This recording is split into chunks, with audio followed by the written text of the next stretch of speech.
Chaure and welcome to next topper humanities, जहां हम बनाते हैं देश का भविष्य। और मैं आपके लिए लेकर आ चुकी हूँ एक ऐसा वीडियो जिसको अगर आप 80 आउट ऑफ 80 चाहते हैं हिस्ट्री में, तो भाई ये वीडियो देखना आपके लिए बहुत जरूरी है, क्योंकि ये एक ऐसा वीडियो है जिसमें हम आपकी क्लास 12th हिस्ट्री की सभी इंपॉर्टेंट टाइमलाइन यानी कि डेट्स को कवर करने वाली हैं। अब भाई इस वीडियो में मैं सिर्फ आपको डेट्स नहीं बताऊंगी, बल्कि ये जो वीडियो है इसमें मैं आपको ये भी बताऊंगी कि ये जो आपका टाइमलाइन चार्ट है उससे किस तरीके के क्वेश्चन आते हैं, किस तरीके के क्वेश्चन आए हैं और कैसे क्वेश्चन बन सकते हैं यानी कि आने वाले हैं। तो भाई इन सभी चीजों को ध्यान से पढ़ने के लिए आपको बिल्कुल लास्ट तक बने रहना है और इन सभी टाइमलाइन चार्ट्स को बिल्कुल क्विकली मेरे साथ साथ रिवाइज करते चलना है। चलिए तो स्टार्ट करते हैं हमारे फर्स्ट चैप्टर यानी कि ब्रिक, बीड्स एंड बोन्स के साथ। अब अगर इस चैप्टर की मैं बात करूं तो इसका जो सबसे इंपॉर्टेंट टाइम फेज जो कि आपको याद ही रखना है, जिससे कई सारे क्वेश्चन पिछले सालों में आए हुए हैं और चांसेस है कि भाई आगे भी आते रहेंगे, तो वो सा क्या है भाई कि इंडस वैली सिविलाइजेशन किस से किस टाइम फेज के बीच में एग्जिस्ट करता था। तो बात करी जाए तो भाई जो क्यूमुलेटिव टाइम फेज है वो क्या है, 6000 बीसी से लेकर 1300 बीसी तक का। ठीक है, अब इसे ही क्यूमुलेटिव टाइम फेज में क्या हो रहा है, डिवीजन हो रहा है। तो सबसे पहले अगर हम बात करें तो अर्ली फेज देखा गया, जिसमें अर्ली सेटलमेंट्स हमने देखे, रूरल सेटलमेंट्स हमने देखे। तो 6000 से लेकर 2600 बीसी तक का ये जो समय है उसे हमने क्या बोला, अर्ली इंडस वैली सिविलाइजेशन। उसके बाद क्या आया, उसके बाद आया मैच्योर फेज, जहां पर हमने क्या देखा था, अर्बन कल्चर देखा हुआ था। ठीक है, तो अर्बन कल्चर कब से कब है बेटा, 2600 बीसी से लेकर 1900 बीसी तक। ठीक, उसके बाद क्या हुआ कि भाई ट्रेड वगैरह डिक्लाइन होने लगा, कुछ नेचुरल कैलामिटीज आने लगी और उसके कारण अब जो इंडस वैली सिविलाइजेशन है वो दोबारा से रूरल फेज यानी कि उसके डिक्लाइनिंग फेज में एंटर करता हुआ हमें नजर आएगा। ठीक, और वो क्या कहलाया, वो कहलाया लेट हड़प्पन फेज यानी कि 1900 बीसी से लेकर 1300 बीसी तक का समय। तो ये बात आपको अच्छे से पढ़ना है, अच्छे से याद रखना है, क्योंकि ये तीनों टाइम फेज है जिससे कई तरीके के क्वेश्चन आपसे बन सकते हैं, ना सिर्फ ऑब्जेक्टिव बल्कि सब्जेक्टिव और साथ ही साथ जो असर्शन रीजन जिसमें आपको कंफ्यूज किया जाता है, तो वैसी चीजें भी आपसे यहां पर पूछी जा सकती हैं। ठीक है, चलिए अब अगले टाइमलाइन चार्ट की तरफ बढ़े। तो अब देखो बेटा, ये जो टाइमलाइन चार्ट है इसमें से सिर्फ आपको डेट्स या ईयर्स याद करते हुए नहीं चलना है। ये टाइमलाइन चार्ट आपको बहुत सारी अलग अलग चीजें बता रहे हैं जिससे दूसरे तरीके से भी क्वेश्चन आपसे पूछे जा सकते हैं। ठीक है, तो जो आप बोलते हो कि एमसीक्यू का डर है ना, वही डर कहां से क्रिएट होता है, इन्हीं टाइमलाइन चार्ट से, कि इसमें बहुत सी इंफॉर्मेशन ऐसी है जो कि आप नहीं पढ़ पा रहे हैं और वहीं से क्वेश्चन उठाकर पूछ दिया जाता है। ठीक है जी, चलिए तो सबसे पहले अगर हम देखें तो 19th सेंचुरी, अब देखो डेट्स हम सारी देखते हुए चलेंगे, लेकिन इसमें से इंपॉर्टेंट कौन सी है, आपको याद कौन सी रखनी है और कौन सी चीजें जरूरी है वो मैं आपको यहाँ पर बताते हुए चलूंगी। ठीक, तो अगर बात करी जाए 1875 की, तो यहाँ पर अलेक्जेंडर कनिंघम जो है उन्हें क्या मिली हुई थी, हड़प्पा की सील, और उस हड़प्पन सील पर उन्होंने अपनी रिपोर्ट जो है वो यहाँ पर सबमिट करी हुई थी, पब्लिश करी हुई थी। अब उसके बाद 20th सेंचुरी में अगर हम बात करें तो यहाँ पर 2 ईयर सबसे महत्वपूर्ण है, सबसे जरूरी है। पहला कौन सा कि 1921 में किसने, दयाराम साहनी जी ने हड़प्पा पर एक्सकवेशन किया हुआ था। ठीक है, ये ईयर सबसे जरूरी है, ये पर्सनालिटी सबसे जरूरी है क्योंकि इससे क्वेश्चन बनेगा।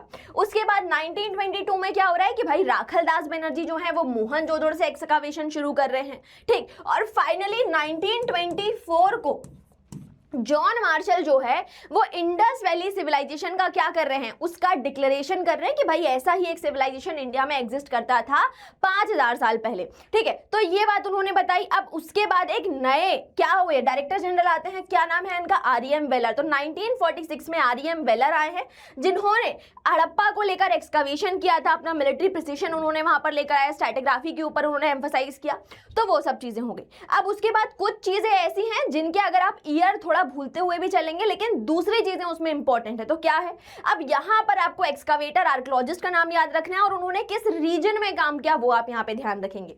तो एसआर राव जो हैं उन्होंने किसके ऊपर काम किया है बेटा, लोथल के ऊपर काम किया हुआ है। बीवी लाल और बीके थापर जो हैं उन्होंने कालीबंगन के ऊपर काम किया हुआ है।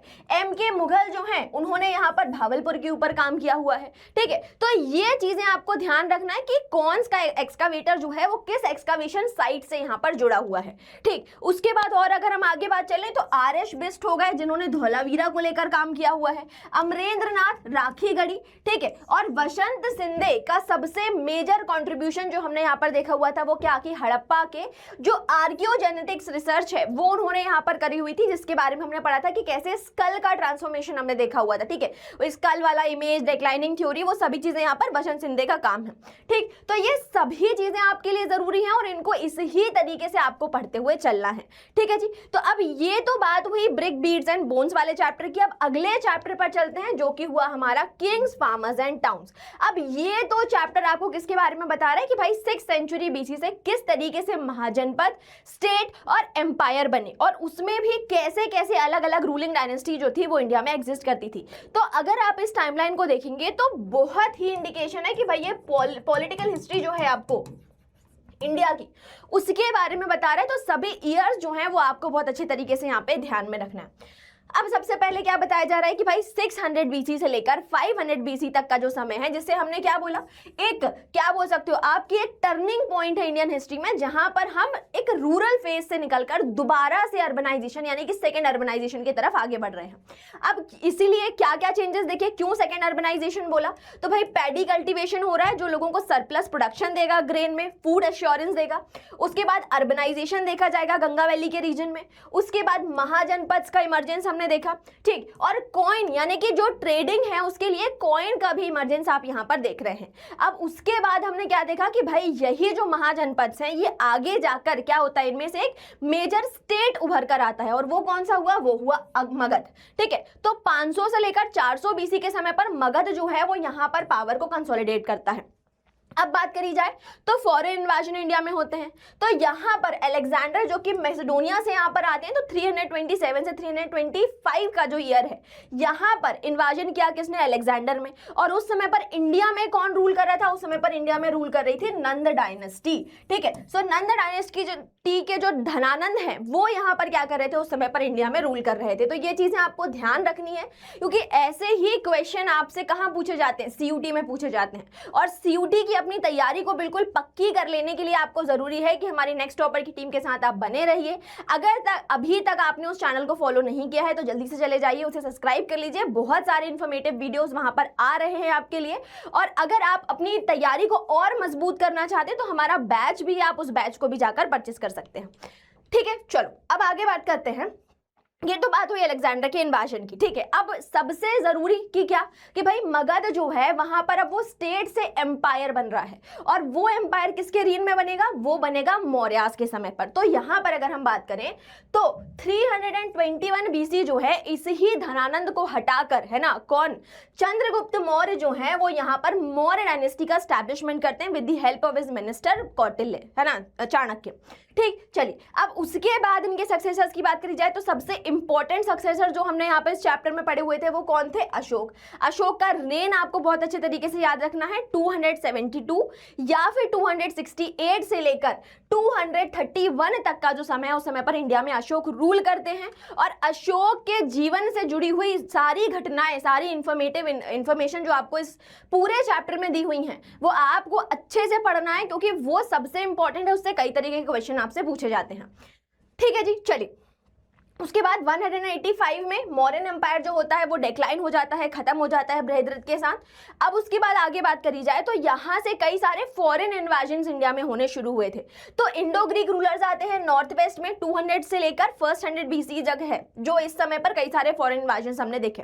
तो ये तो बात हुई नॉर्थ वेस्ट की। अब अगर सदर्न एरिया की बात करें तो यहाँ पर चीफडम का इमरजेंस आपको देखने को मिलेगा। ठीक है जी, तो अगर डेक्कन एरिया की बात करें तो यहाँ पर सातवाहनास आपको देखने को मिल जाएंगे। और अगर आप फार साउथ की बात करेंगे तमिल रीजन की तो वहां पर आपको चोला, चेरा और पांड्यास जो है उनका इमरजेंस देखने को मिलेगा।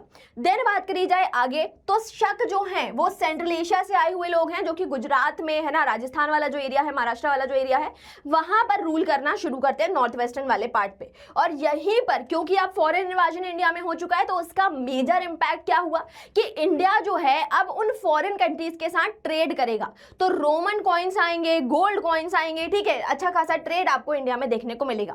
अब यहीं से अगर हम बात करें तो एक और फॉरेन डायनेस्टी यानी कि कुशाण जो है वो इंडिया में रूल करना शुरू करते हैं, और इनके सबसे इंपॉर्टेंट सबसे फेमस रूलर यानी कि कनिष्क जो है वो 78 CE को अपना एक्सेशन जो है वो यहाँ पर कर रहे हैं। उसके बाद आगे बात करें तो भाई 100 से 200 BC इसके ऊपर ज्यादा क्वेश्चन बनते नहीं है, इसको आप छोड़ भी सकते हैं, ठीक है। अब उसके बाद सबसे इंपॉर्टेंट क्या हो गया भाई, गुप्ता रूल, ठीक है। तो 320 CE से गुप्ता रूल जो है वो इंडिया में स्टार्ट होता है। चंद्रगुप्त फर्स्ट जो है वो यहाँ पे अपने रूल को स्टैब्लिश करते हैं। उसके बाद जो अगले सबसे इंपॉर्टेंट रूलर पढ़े थे हमने कौन से, समुद्रगुप्त। तो यहाँ पर अगर समुद्रगुप्त की बात करी जाए तो 335 से लेकर 375 तक समुद्रगुप्त जो है वो रूल कर रहे हैं, और उसके बाद उन्हीं के बेटे चंद्रगुप्त सेकेंड विक्रमादित्य जो है वो 375 से 415 तक इंडिया में रूल कर रहे थे।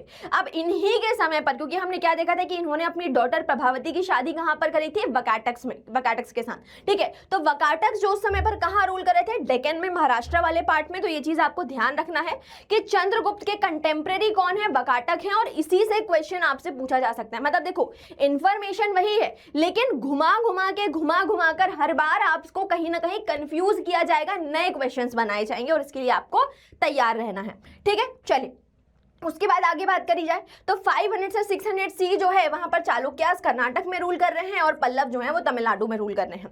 606 से लेकर 647 तक यानी कि 7th सेंचुरी में कन्नौज का जो रीजन है वहां पर वर्धन डायनेस्टी यानी कि हर्षवर्धन जो है वो रूल करना शुरू करते हैं, और उसी समय पर एक चाइनीज पिलग्रिम जिनका नाम क्या होता है, येनसांग या जेनसांग, वो जो है वो इंडिया में आते हैं, इंडिया को विजिट करते हैं। 712 में अरब जो है उसे कॉन्कर किया जाता है, सिंध, मतलब अरब जो है वो सिंध वाला जो रीजन है उसे यहाँ पर कॉन्कर कर लेते हैं, ठीक है जी। तो इतनी कहानी जो है वो इस चैप्टर में आपको याद रखनी है, और यहाँ से अब आप देखेंगे कि नॉर्थ वेस्ट से कई सारे इन्वाजन जो है, मुस्लिम इन्वाजन जो है वो इंडिया में यहाँ पर शुरू हो चुके हैं, ठीक है। चलिए आगे बढ़ते हैं।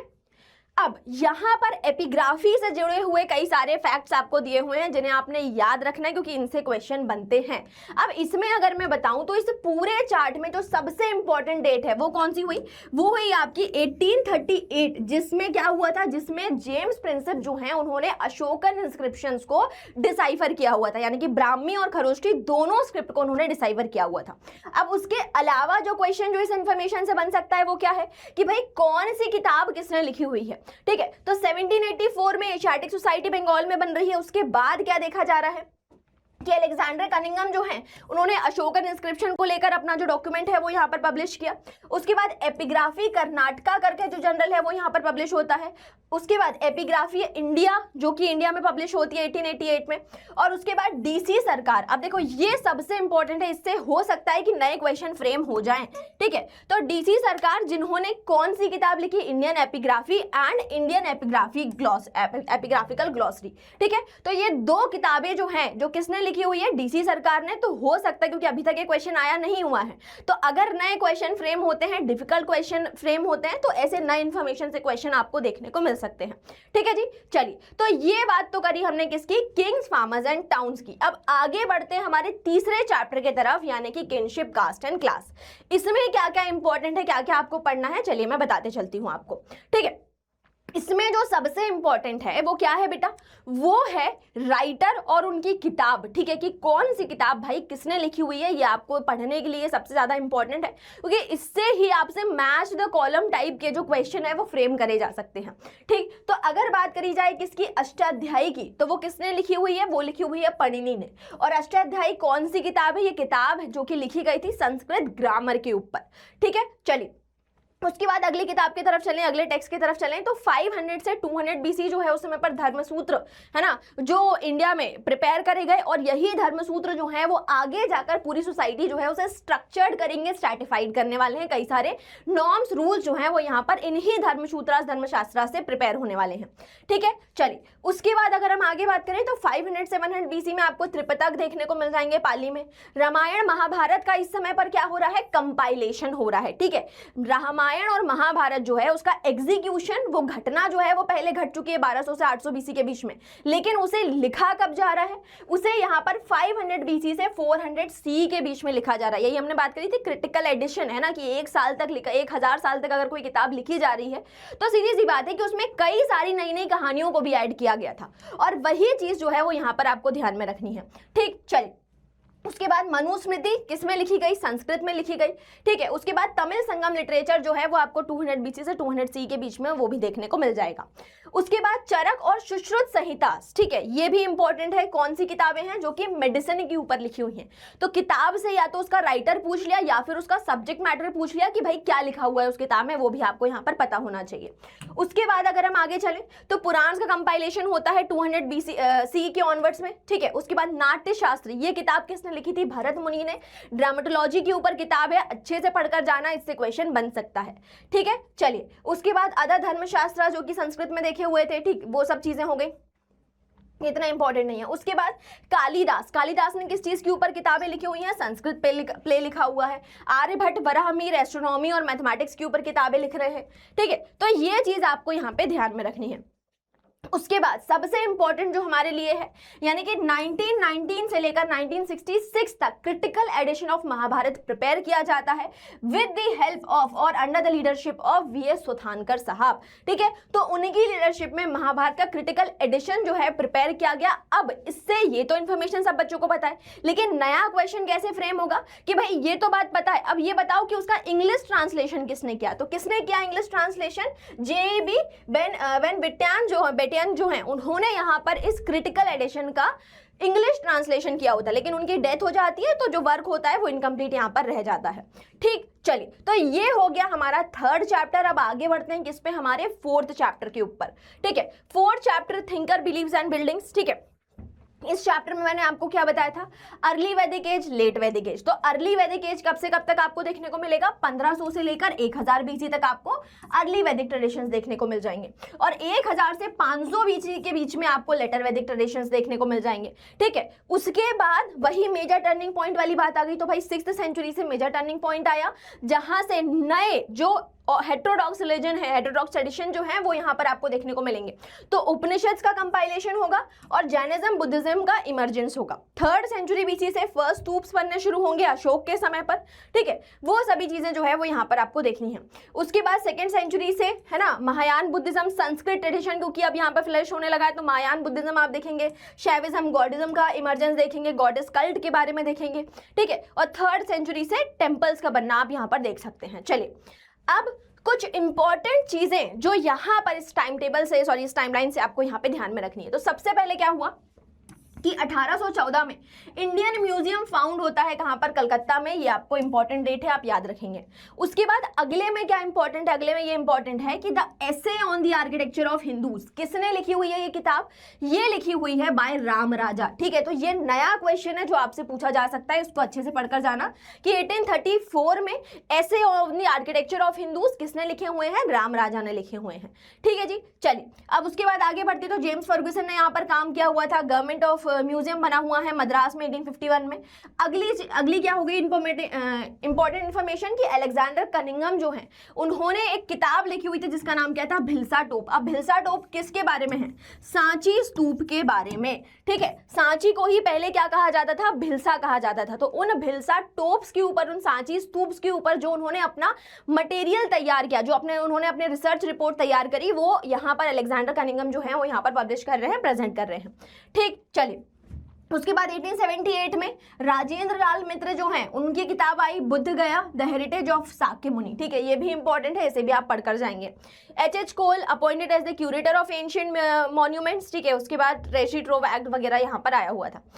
आगे चले 1914 में जॉन मार्शल और एल्फ्रेड फ्रॉशर जो हैं उन्होंने मॉन्यूमेंट ऑफ सांची करके जो रिपोर्ट है वो यहाँ पर पब्लिश करी थी। ये भी इंपॉर्टेंट है, इससे भी क्वेश्चन आपसे बन सकता है। Then John Marshall publish conservation manual 1955 में, यहाँ पर नेशनल म्यूजियम बनता है इंडिया में। और अगला जो सबसे इंपॉर्टेंट है वो क्या हो गया कि भाई सांची को world heritage site, UNESCO world heritage site जो है वो यहाँ पर डिक्लेयर किया गया, किस साल में, 1989 में, ठीक है। तो ऐसे सभी इंपॉर्टेंट डेट जो है वो यहाँ पर इसमें से आपको ध्यान रखना है, अच्छे से पढ़ना है, ठीक, रिवाइज करते रहना है। चलिए अब अगले चैप्टर की तरफ बढ़ते हैं। Through the eyes of the traveller. अब through the eyes of traveller में क्या ध्यान रखना है और कैसे क्वेश्चन बन रहे हैं वो मैं आपको बताती हूँ। देखिए, अब अगर मैं इस चैप्टर की बात करूं तो यहाँ पर आपको ट्रैवलर याद रखोगे और वो ट्रैवलर किस कंट्री से आया हुआ है वो आपने यहाँ पर ध्यान रखते हुए चलना है, ठीक है। तो 10th 11th सेंचुरी की बात करें तो सबसे पहले कौन आया, किसके बारे में पढ़ा हमने, अलबरूनी के बारे में पढ़ा, ठीक है। सो मोहम्मद इब्न अहमद अबू रेहान अलबरूनी कहाँ से आए हुए थे, उज्बेकिस्तान से आए हुए थे, अच्छे से याद रख लेना कहाँ से आए हुए हैं, ठीक है। उसके बाद 13th सेंचुरी में 1254 से लेकर 1323 तक मार्को पोलो इंडिया में आते हैं, जो कहाँ से आए हुए हैं, इटली से आए हुए हैं। 14th सेंचुरी 1304 से 77 तक इब्न बतूता, जो कहाँ से आए हुए थे, मोरक्को से आए हुए थे। 15th सेंचुरी में 1413 से 82 तक, है ना, अब्दुल समरकंदी जो हैं कहाँ से आए हुए, समरकंद से आए हैं, सेंट्रल एशिया से आए हुए हैं। 1466 से 72 तक एफासिन निकेटिन यहाँ पर आए हुए हैं, कहाँ से आए हुए हैं, रशिया से आए हुए हैं। 16th सेंचुरी ड्वार्टे बारबोसा, पोर्चुगल, ठीक है। 1562 सईद अल रईस कहाँ से आए हैं, टर्की से आए हैं। 1536 से 600 एंटोनियो मोन्स्राटे, स्पेन। देन आप 17th सेंचुरी की बात करें तो यहाँ पर 1626 से 31 तक मोहम्मद वली अल बख कहाँ से आए हुए हैं, बल्ख के रीजन से। 1600 से 67 पीटर मुंडी, इंग्लैंड से। 1605-89 जॉन बैप्टाइस्ट ट्रेवेनियर, फ्रांस से। और लास्ट 1620 से 88 तक फ्रैंकोइस बर्नियर, जो कि कहाँ से आए हुए हैं, फ्रांस से आए हुए हैं, ठीक है। तो ये पूरी चीजें जो है वो यहाँ पर आपको ध्यान रखना है, अच्छे से इसको पढ़कर जाना है, इसी से क्वेश्चन आपसे पूछे जाते हैं, ठीक है। चलिए अब आगे बात करते हैं भक्ति सूफी ट्रेडिशन की। अब भक्ति सूफी ट्रेडिशन में आपने क्या ध्यान रखना है, इसमें ये ध्यान रखना है कि कौन से सेंट जो है वो किस रीजन को बिलोंग कर रहे हैं, ठीक है। और मैंने आपको क्या बताया हुआ था कि भाई अगर हम भक्ति मूवमेंट की बात करें तो वो साउथ से नॉर्थ की तरफ उसका शिफ्ट आपको देखने को मिलेगा। तो 6th सेंचुरी यानी कि 500 से लेकर, है ना, जो 800 सी तक का जो समय है, यहाँ पर आपको क्या दिखेगा कि अपार संबदर और सुंदर मूर्ति जो कि नैनार सेंट्स हैं वो देखने को मिलेंगे आपको कहाँ पर, तमिलनाडु के रीजन में। उसके बाद अगर हम आगे बात करें तो 800 से 900 सी का जो समय है उसमें आपको जो अलवर सेंट्स हैं यानी कि नन्नावर, है ना, मनकेविचर जो कि शिव सेंट है। उसके बाद अंडल एंड तोंद्राईपोडी जो है, जो कि तमिलनाडु के रीजन में आपको देखने को मिल जाएंगे। उसके बाद अगर हम आगे बात करें तो यहाँ पे से धीरे धीरे जो सूफी सेंट्स है उनका इमर्जेंस आपको देखने को मिलेगा। तो दातागंज बख्श पंजाब के रीजन में और रामनजुचार्य जो है वो यहाँ पर तमिलनाडु के रीजन में आपको देखने को मिल जाएगा। उसके बाद अगर हम आगे बात करें तो 1100 से जो 1200 का समय है वहां पर भक्ति मूवमेंट जो है वो तमिलनाडु से कर्नाटक की तरफ आपको देखने को मिलेगा। और यहाँ पर बसावन जो है वो लिंगायत या वीर शिवास जैसी जो एक कम्युनिटी है, जो एक पूरा एक सेक्ट है, वो यहाँ पर बना रहे हैं। उसके बाद भक्ति मूवमेंट आगे बढ़ता है तो 1200 से 1300 के बीच में यह महाराष्ट्र की तरफ जाएगा, डेक्कन के रीजन में जाएगा। तो ज्ञानदेव मुक्ताबाई जो कि महाराष्ट्र के भक्ति सेंट है, ख्वाजा मोइनुद्दीन चिश्ती, है ना, जिनकी दरगाह कहाँ पर देखने को मिलेगी आपको, राजस्थान अजमेर में देखने को मिलेगी। ज़ियाउद्दीन ज़करिया और फरीदुद्दीन गजन शकर जो कि आपको पंजाब के रीजन में मिलेंगे। और कुतुबुद्दीन बख्तियार काकी जिनकी दरगाह आपको देखने को मिलेगी दिल्ली में, ठीक। चलिए उसके बाद 1300 से और 1400 के समय की बात करें तो लाल देद जिन्होंने कश्मीर के रीजन में जो यहाँ पे अपना सूफिज्म फैला रहे थे, लाल शाहबाज कलंदर सिंध के रीजन से थे, निजामुद्दीन औलिया दिल्ली, रामानंदन उत्तर प्रदेश, चोखमेला महाराष्ट्र और सफरुद्दीन याहया मीनारी जो है वो कि बिहार में है, मनेरी नॉट मीनारी सॉरी। उसके बाद अगर हम आगे देखें तो कबीर, रैदास और सूरदास ये तीनों किस रीजन से हैं, ये आपको मिलेंगे उत्तर प्रदेश के रीजन से। बाबा गुरु नानक पंजाब के रीजन से, वल्लभाचार्य गुजरात में, अब्दुल सत्तारी ग्वालियर में, मोहम्मद शाह आलम गुजरात में, शीर महमूद गैसू जो कि आपको गुलबर्गा में मिलेंगे डेक्कन के एरिया में, शंकर देव आसाम से और तुकाराम जो है वो महाराष्ट्र के रीजन में देखने को मिलेंगे। और इन सभी का टाइम पीरियड क्या है, 1400 से 1500 के बीच में, मतलब उस समय पर जब ये सभी जीवित थे। देन 1500 से 1600 के समय की बात करें तो श्री चैतन्य जो कि आपको बंगाल के रीजन में थे, मीराबाई राजस्थान से, शेख अब्दुल क्वादिर गंगोही, मलिक मोहम्मद जायसी, तुलसीदास, ये सभी उत्तर प्रदेश के काफी फेमस सूफी सेंट्स रहे थे। उसके बाद तुलसीदास जो कि भक्ति सेंट हुए, ठीक है। उसके बाद 1600 से 1700 शेख अहमद सरहिंदी हरियाणा और मियां मीर जो कि पंजाब के रीजन से थे, ठीक है। तो ये सभी सूफी सेंट्स, भक्ति सेंट्स के बारे में आपको ध्यान रखना है और वो किस रीजन को बिलोंग कर रहे हैं ये भी आपको ध्यान रखना है, क्योंकि इससे ही आपके एमसीक्यू जो है वो फॉर्म होंगे, ठीक है। चलिए अब अगले चैप्टर की तरफ बढ़े, एन इंपीरियल कैपिटल विजयनगर। अब यहां से अगर मैं इस चैप्टर की बात करूं तो कुछ स्पेसिफिक डेट्स की जो है वो यहां पर आपको ध्यान रखनी है, वहीं से क्वेश्चन आपके फ्रेम होंगे, ठीक।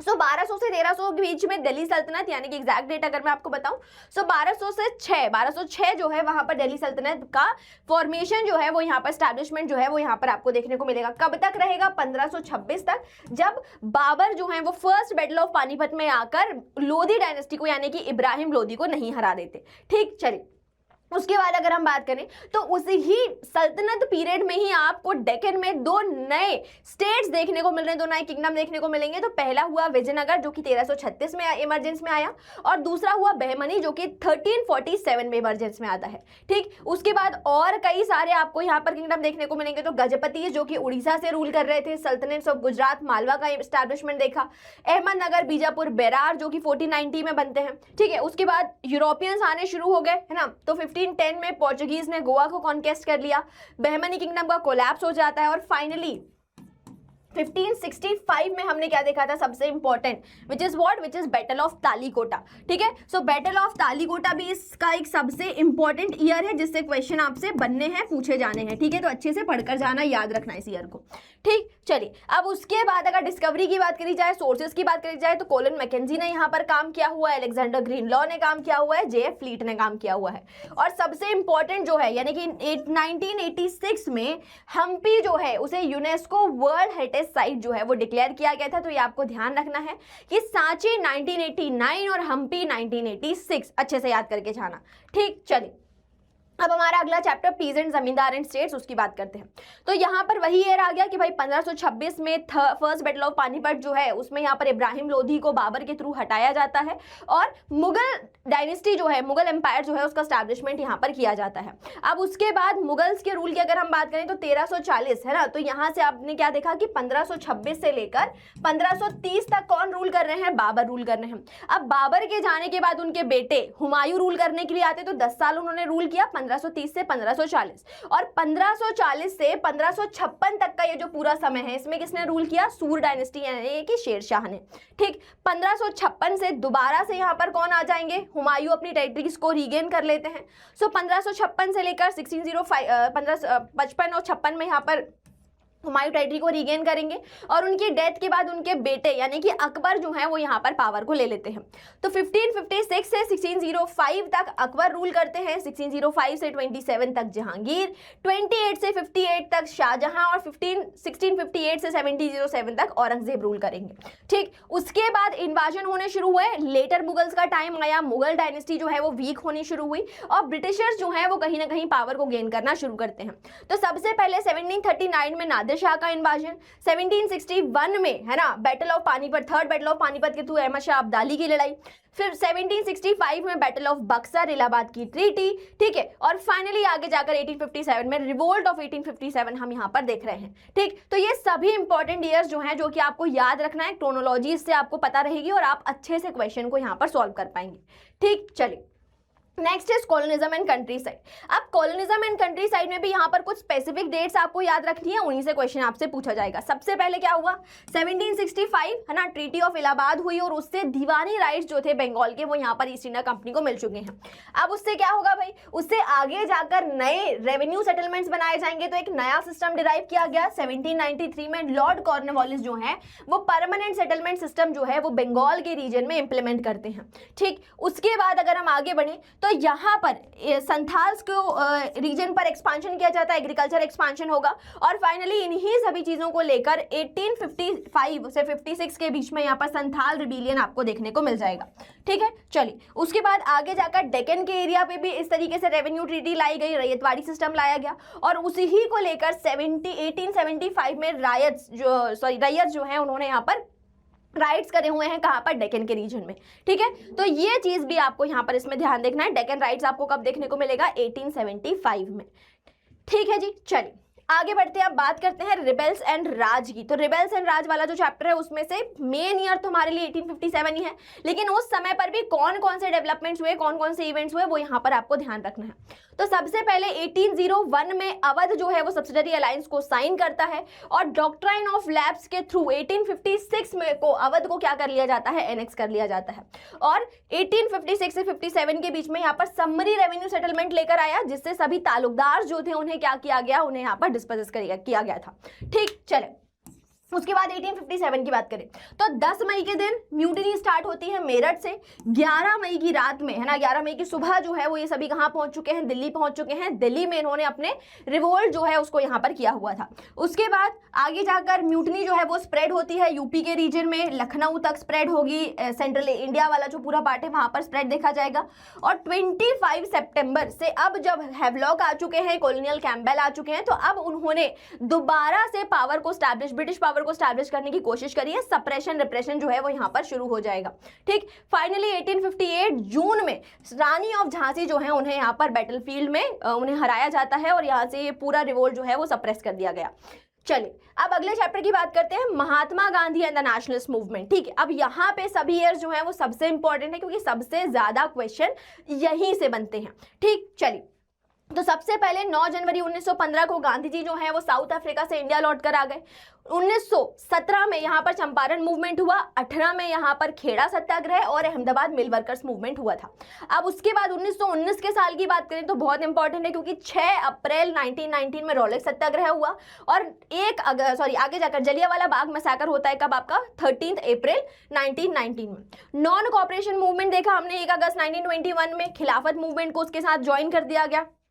1928 में बारदोली सत्याग्रह हुआ, अंडर हुज लीडरशिप, ये आप मुझे बताएंगे कि किसकी लीडरशिप में जो आपका बारदोली सत्याग्रह वो हुआ है, ये आप मुझे कमेंट में लिखकर बताएंगे। ठीक है, उसके बाद पीजेंट मूवमेंट यहाँ पर देखा 1929 में जवाहरलाल नेहरू जी जो है वो यहाँ पर कांग्रेस की लीडरशिप ले लेते हैं और अब उन्होंने डोमिनियन स्टेटस की जगह पर कंप्लीट इंडिपेंडेंस यानी कि पूर्ण स्वराज की बात करी थी और इसी को लाहौर सेशन में सेलिब्रेट किया गया।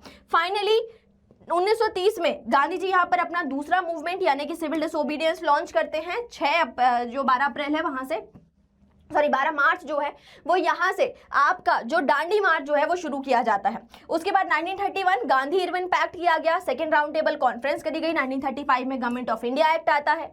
1939 कांग्रेस मिनिस्ट्री ने रिजाइन कर दिया सेकेंड वर्ल्ड वॉर शुरू होने के कारण। 1942 क्विट इंडिया मूवमेंट बिगन हुआ और 1946 में फाइनली जब राइट्स होने लगे डायरेक्ट एक्शन डे के कारण तो गांधी जी यहाँ पर बंगाल के नावखली विलेज में जाकर इन राइट्स को सप्रेस करने की बात करते हैं, लोगों को पीस स्टैब्लिश करने की बात कर रहे हैं। ठीक है जी, तो ये तो पूरे काम हुए गांधी जी के और उनके थ्रू लेड करे गए सभी इंपॉर्टेंट मूवमेंट्स के बारे में। अब फाइनली बात करते हैं हमारे last chapter framing the constitution की। अब इसमें से कौन कौन से ईयर्स जो हैं आपको याद रखने हैं, कौन कौन से इंपॉर्टेंट इवेंट्स आपको याद रखने हैं, वो मैं आपको यहाँ पे बताती चलती हूँ। ठीक है, तो अगर इसकी हम बात करें तो सबसे पहले 1945 में दिसंबर जनवरी में जनरल इलेक्शंस होते हैं। ठीक है, 46 में कैबिनेट मिशन प्लान आता है जिसने कॉन्स्टिट्यूशन स्कीम अनाउंस करी कि भाई हम भारत को आजाद करने वाले हैं और इसके लिए जरूरी है कि भारत अपने लिए एक आईन, अपना खुद का एक संविधान, एक कॉन्स्टिट्यूशन बना ले। ठीक है जी, उसके बाद अगर हम आगे बात करें तो 16 अगस्त 1946 को मुस्लिम लीग जो है, क्योंकि इंडिया को इंडिपेंडेंस दी जा रही है, पाकिस्तान को नहीं बनाया जा रहा है, इस कारण से मुस्लिम लीग जो है वो डायरेक्ट एक्शन डे जो है वो यहाँ पर लॉन्च कर देते हैं। उसके बाद अगर हम आगे बढ़े यहाँ पर तो कॉन्स्टिट्यूएंट असेंबली की फाइनली मीटिंग स्टार्ट होती है कब से, 9 दिसंबर 1946 से फर्स्ट मीटिंग जो है वो यहाँ पर करी गई थी। उसके बाद अगर हम और आगे चले यहाँ पर तो 1947 की बात करी जाए तो मुस्लिम लीग ने यहाँ पर डिसोल्यूट कर दिया, है ना, कॉन्स्टिट्यूएंट असेंबली को। हाँ, उसके बाद अगर आगे देखें तो 14 अगस्त को पाकिस्तान को इंडिपेंडेंस मिलती है, 15 अगस्त को इंडिया को इंडिपेंडेंस मिल जाती है और फाइनली दिसंबर 1949 में कॉन्स्टिट्यूशन जो है वो यहाँ पर साइन कर दिया गया था। ठीक है, तो ये सभी इंपॉर्टेंट डेट्स हैं जो यहाँ पर मैंने आपको बताई हुई हैं। अच्छे से इन्हें पढ़ लीजिए, अच्छे से इन्हें याद रख लीजिए कि यहीं से क्वेश्चन जो है वो आपके फ्रेम होंगे। ठीक, अब इसके साथ साथ आपको हमारा जो टेलीग्राम चैनल है उसको भी जाकर ज्वाइन कर लेना है क्योंकि हर दिन आपके लिए प्रैक्टिस पेपर इसी ही चैनल पर आने वाले हैं। ठीक है जी, चलिए इसी के साथ पढ़ते रहिए, आगे बढ़ते रहिए। थैंक यू सो मच, मिलते हैं आपसे अगले वीडियो में।